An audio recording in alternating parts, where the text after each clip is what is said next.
Dans une ville comme Kyoto, on n'a jamais fini de tout voir, même après plusieurs voyages. Bon alors bien sûr, n'allez pas croire que je n'avais jamais vu le pavillon d'or, hein. J'y suis allé pour la première fois il y a déjà 20 ans. Mais cette fois, je voulais faire découvrir au moins un des lieux incontournables de cette cité à l'un de mes compagnons de voyage dont c'était la première fois au Japon. J'y ai ajouté un autre lieu assez réputé mais que je n'avais pourtant encore jamais visité. Et ma foi, je ne le regrette pas car c'était plutôt agréable. Alors, ok, c'est une nouvelle entorse à l'objectif principal de ce voyage, qui est de sortir des sentiers battus. Mais Kyoto est une ville qui attire tous les touristes, tel un aimant, et je n'aurai sans doute pas assez d'une vie pour tout voir. Alors, quand faut y aller, faut y aller.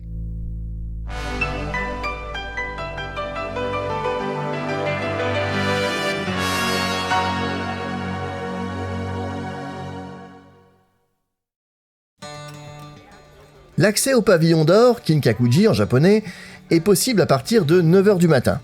Et j'ai presque envie d'ajouter seulement à la fin de cette phrase, car c'est désormais une astuce que connaissent bon nombre de touristes qui visitent l'ancienne capitale impériale.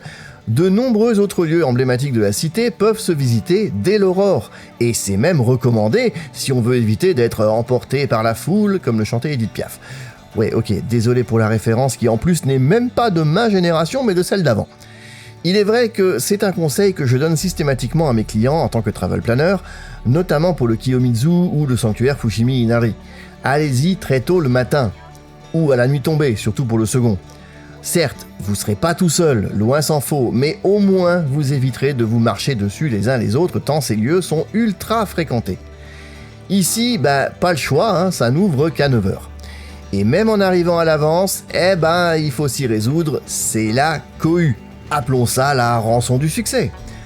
Au moins, les lieux sont bien agencés, du moment qu'on arrive à se frayer un passage jusqu'à la clôture qui borde l'étang, la vue sur le mythique pavillon est bien dégagée. Dans la mesure où il n'est pas possible d'y entrer, personne ne pourra se mettre devant pour la photo. Mais tout autour, évidemment, là c'est une véritable ruche. On joue des coudes pour aller faire son selfie, le même que tout le monde, ça va sans dire. Et il n'y a pas que des touristes, ne croyez pas ça. Kyoto est très souvent la ville de destination des voyages scolaires de la plupart des écoles du pays. Donc, en plus des touristes, on croise également des groupes d'écoliers ou de collégiens japonais. Mais au fond, peut-on vraiment reprocher à tous ces gens de vouloir admirer pareil édifice ? Bien sûr que non. Et il en a vu passer du monde, ce Kinkakuji, qui d'ailleurs n'a pas toujours été recouvert d'or. À la base, c'était la résidence d'un des shoguns du Japon au XIVe siècle. Ce n'est que bien plus tard qu'on en a fait un temple bouddhiste et qu'il fut recouvert de feuilles d'or.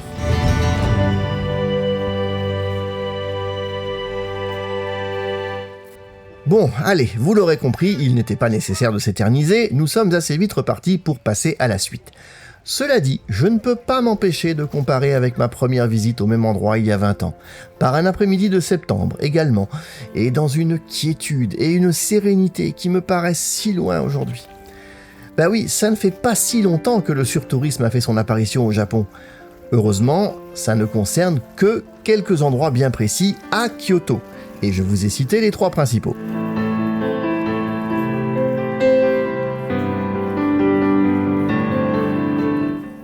Ici, vous le voyez, même s'il y a du monde, c'est déjà beaucoup plus respirable. Nous sommes en plein cœur de Kyoto, au château de Nijo plus précisément. Alors oui, c'est un château, même s'il n'en a pas l'air.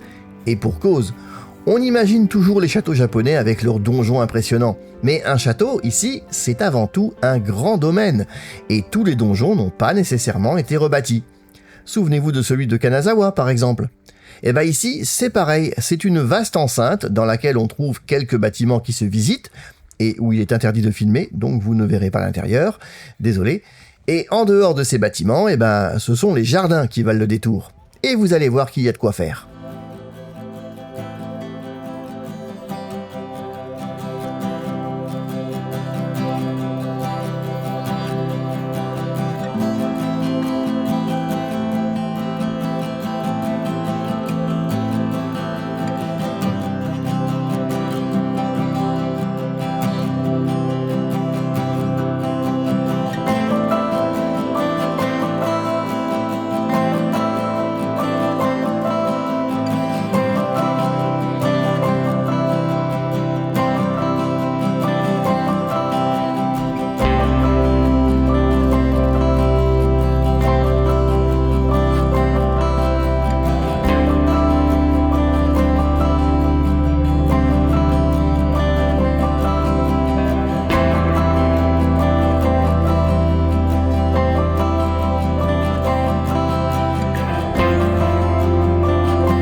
La plupart des châteaux japonais se subdivisent en plusieurs secteurs, souvent concentriques.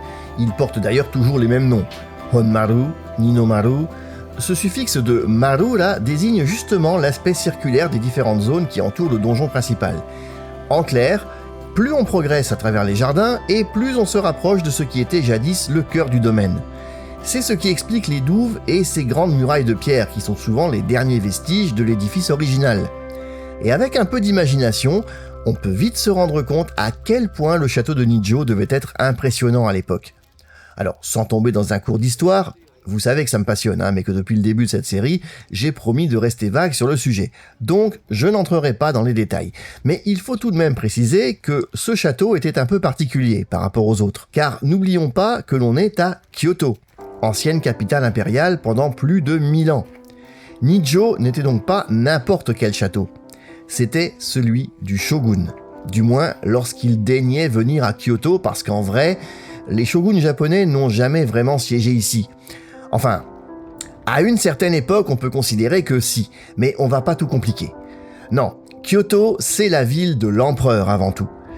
C'est un peu compliqué, mais pour simplifier, disons que durant les différents shogunats, les empereurs étaient réduits à un rôle de figure spirituelle, mais malgré tout, toujours très respectés. Le vrai pouvoir était dans les mains du shogun, et la dernière dynastie, qui prend le pouvoir en l'an 1600, établit son fief à Edo, la future Tokyo. Mais pour bien montrer que c'est lui qui commande, le shogun se fait bâtir ce château, un peu comme une résidence secondaire, et c'est là qu'il accueille l'empereur. Je vous laisse imaginer l'impact et ce que ça laissait supposer de la puissance de ces shoguns-là.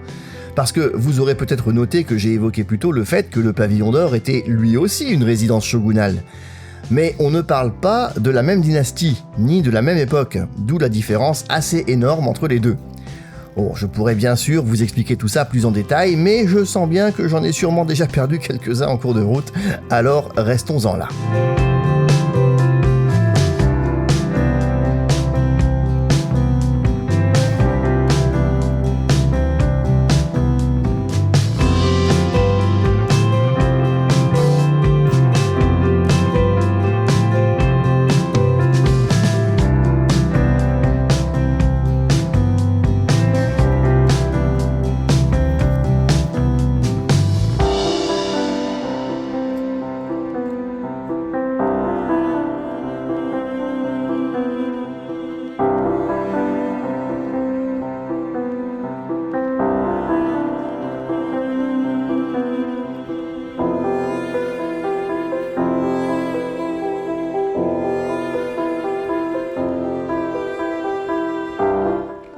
La visite s'achève par deux jardins un peu à part, l'un japonais, l'autre de style occidental, et c'est aussi là-dessus que l'on va clore cette petite vidéo dans Kyoto.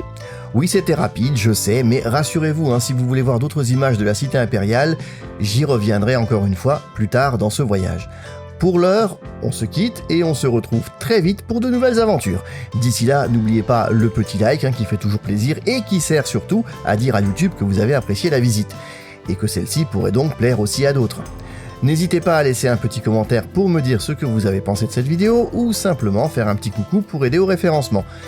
Et enfin, si vous ne l'êtes pas encore, vous pouvez bien sûr vous abonner pour ne pas manquer la suite du voyage. On n'est pas encore à la moitié, alors ce serait dommage de rater ça parce que croyez-moi, le meilleur reste à venir. En attendant, comme on dit au Japon, matane, à la prochaine.